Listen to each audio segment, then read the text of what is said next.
Hello everyone, Rachel Marie Clay here, and I will be showing you my polymer clay charms and jewelry. Sorry for my band-aid, I know that's not very professional looking, but I cut myself while making clay charms. Yay me! So anyway, let's get started. For a while now, I have been obsessed with Adventure Time, and so I was looking on YouTube and I could not find any any Adventure Time charms or anything like that, or not that many, so I decided to make my own. So here's a Finn and he's blushing. He probably saw Flame Princess.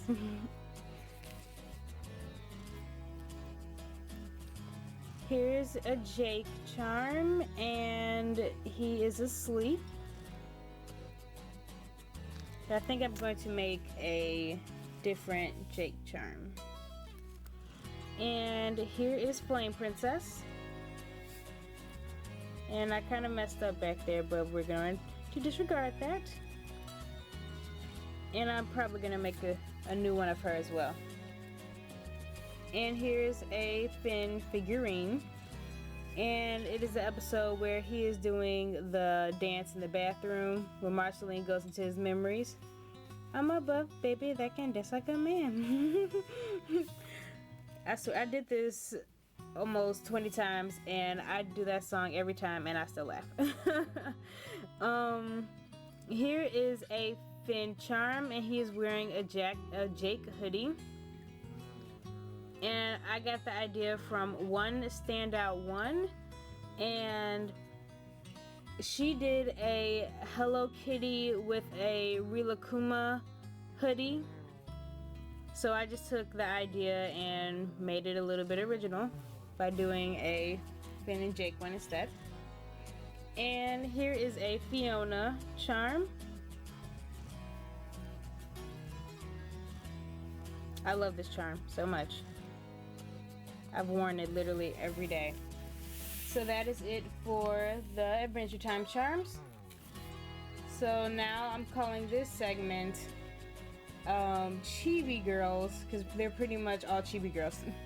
So the first one is a girl with a blue dress and she has a little flower right here and she's blushing and she has a little, I don't remember what you would call it, a hump, and she has a bun in the back and a bow to match her dress and some little pieces of hair coming out.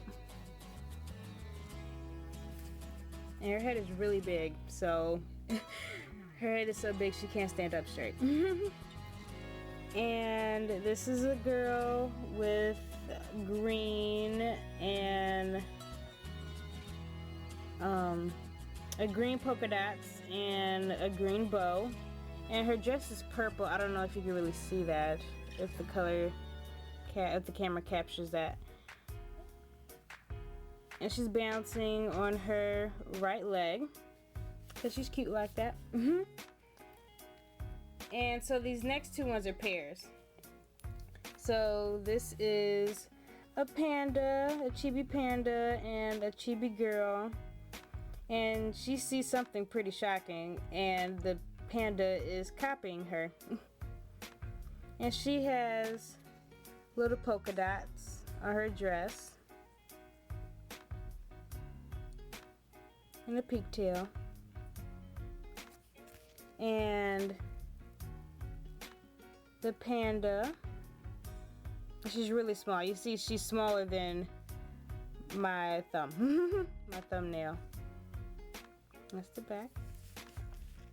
And she goes over to the side, so they stand up like this. And this is a Totoro, Chibi Totoro, and a Chibi girl charm, and they have both come together. So this is Chibi girl. See if you can see that. The focus. There it goes. And she's sitting on grass and a little yellow brick road. Why is that there? Who knows? Make up your story. And here's the Totoro. The tortilla was really hard to make just because the clay was really soft and sticky and gross. But he came out really well, so I was pretty shocked. So that's it for the Chibi Girl charms. And the next ones are flowers. So this is my fresh flower, and it's red with pink pastel shading. And this one is white with purple and pink combination pastel shading, and I didn't notice it before, but it broke. One of the petals broke off. Yay me. So I'm not too excited about that, but I decided to show it anyway. Have to show my faults too. So this is a blue flower, and I don't know if you can really see that, but it has like purple pastel shadings as well. I like the color purple, if you couldn't tell. And this is purple as well. On my camera it looks blue kind of, and it's not. It's purple with blue shading. So I really like this one. I love the color. And this next one is a failure, but I'm gonna show it to you anyway. This was my first attempt at a flower. It's not a lily. I have no clue what kind of flower this is. I saw it on Google, and I really liked it, so I'm gonna try it out. And yeah, I don't know what flowers, I don't know what they're called, but I know that's not supposed to be that thick. So I decided to try it again, and I think the second attempt was a lot better. Let's see if you can see some of the details on the flower. My camera's not really focusing. And then this one is my favorite one of all, and it's purple, yay! And this one is a lily, and it's really thin. And I wanted to be transparent, so those are all the flowers. And now I'm going on to donuts. So this is my first time ever doing donuts. It wasn't a complete failure, but you can judge that for yourself. So here are some. This is a blue frosting donut with some sprinkles on it. And I didn't texture it. Why? I just didn't feel like it. I kind of like the non-textured look sometimes. I mean, for my first ones, I just wanted to be pretty basic with them. So this one has like a caramelized frosting on it. So you get a little closer.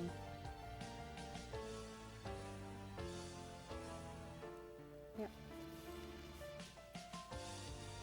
And on to the failures. And this one was another one with white frosting, and this one instead has blue sprinkles on it.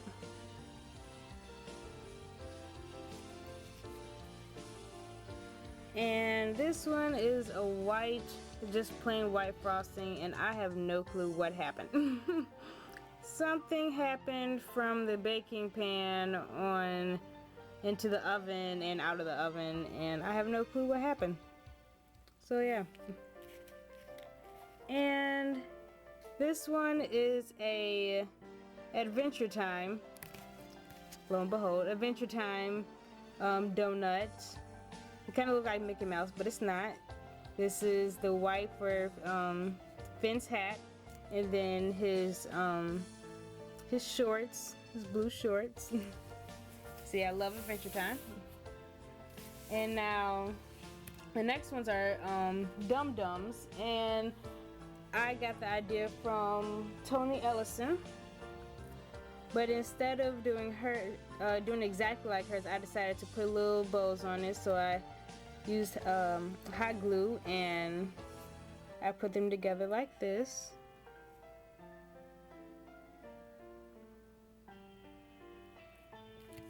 And then the next pair, they're just two of them with bows on them.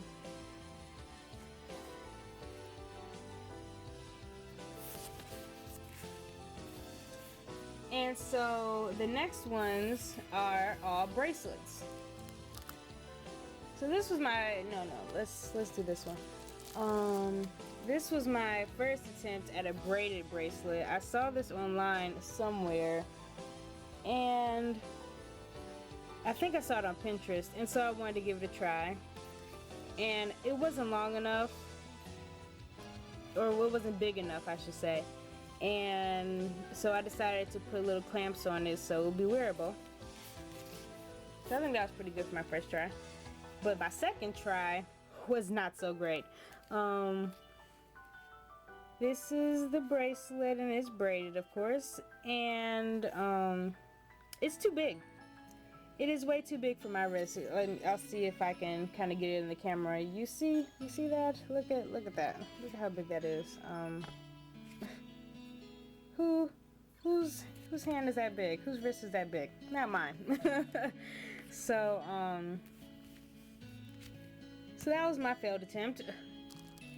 And so some of the more traditional bracelets, I made all of the all these kind of beads. I made this one, this one, this one, and this one. So, and it's stretchy.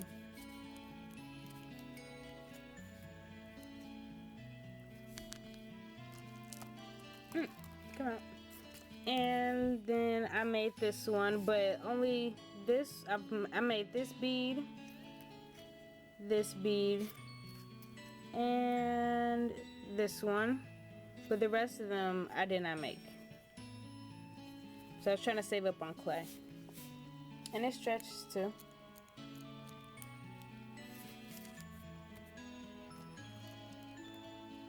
And this is another one. This one does not stretch. It has a lobster clasp. And I made all of the black spiral beads. See if we can get a little close up on some of the detail. Yeah. And this one is just plain black. It's not a spiral. Alright then. So this one I made, and I made all of the big beads, all the green beads, and it comes with a little bow. I do have an Etsy account, and not all of these, but most of them are on there. So if you want to go check them out, and when I send them to you, they will have a bow on there. It looks a little messy right now, but I promise it looks pretty. So. Here are the beads. And no bead is the same, of course. They are all different and unique. And here is another one. And I made this one. And that is the only one that I made on this one. So it's the focal point of the bracelet. And it's a lobster clasp. This is really pretty. I really love this one. And I made this one, and I made all the blue beads, and this one is a lobster clasp as well. It has a little bow on it, a little detail on there.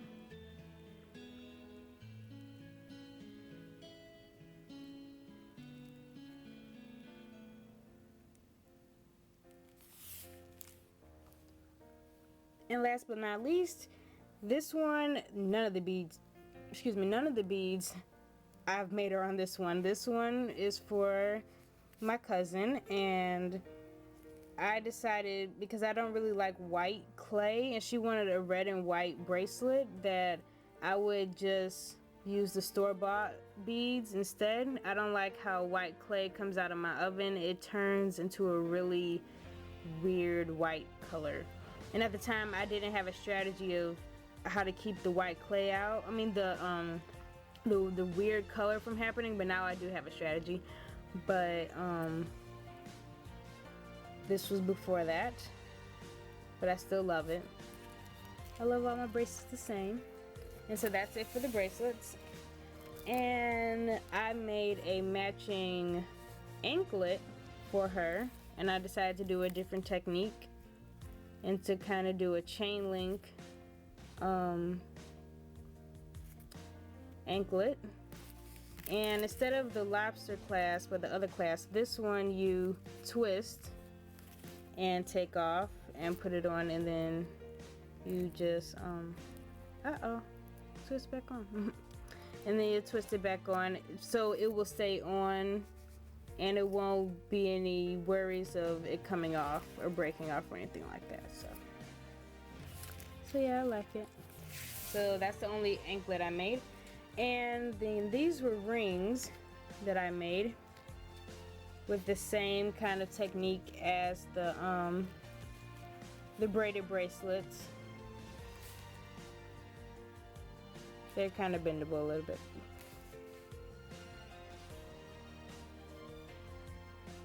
So yeah. And so for my necklace, I made a rose, and then there's these beads that I handmade that go up to it, and then there's a glued on bow at the top. Let's see if I can get them good rolling there. So yep. Use that for really sophisticated occasions. And finally, after this long-winded video, I'm going to show some beads that I am in the process of making. So these are this is the bead that I'm currently working with. I think it turned out pretty well, considering this was my first time making a cane bead and using canes to put it on there. I'm still trying to develop a technique. I'm trying to keep the shapes circular instead of molding together kind of and spreading out, but it's a work in progress. I still think it looks cute. And then here's another one I'm doing.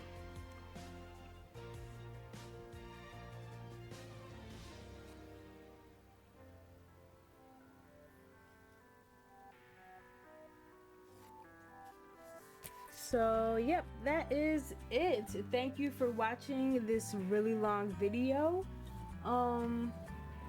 If you would like to subscribe, please do so. I would really appreciate it. Just to recap, here goes some of the creations I have made. I know I did not realize that I have made so many so many creations. If you like them, let me know. If you want any tutorials on any of them, I'm willing to do them. So thanks for watching, and I will see you next time with more videos. Goodbye.